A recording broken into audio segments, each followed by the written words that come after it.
জেনজিদের বিক্ষোভের মুখে পদত্যাগ করে হেলিকপ্টারে পালিয়েছেন নেপালের প্রধানমন্ত্রী কেপি শর্মা ওলি। তার সহকারী প্রকাশ সিলওয়াল এ তথ্য নিশ্চিত করেছেন, এমনটি জানিয়েছে রয়টার্স।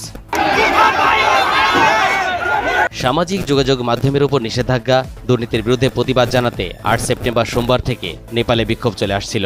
কারফিউ উপেক্ষা করে আজও সকাল থেকে রাস্তায় নামেন বিক্ষোভকারীরা।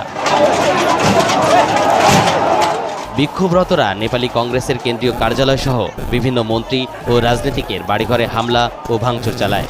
গেল সপ্তাহে Facebook, Instagram, YouTube, WhatsApp, x সহ ২৬টি সামাজিক যোগাযোগ মাধ্যমের প্ল্যাটফর্ম ও বার্তা আদান প্রদান অ্যাপসের উপর নিষেধাজ্ঞা জারি করেছিল ওলি নেতৃত্বাধীন সরকার।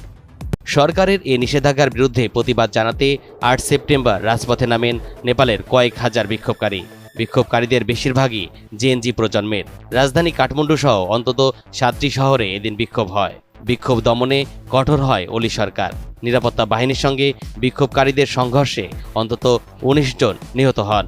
গুরুতর হন ৪ শতাধিকেরও বেশি বিক্ষোভকারী। বিক্ষোভ চলাকালীন সময়ে পদত্যাগ করেন ওলি সরকার এবং হেলিকপ্টারে পালিয়ে যান।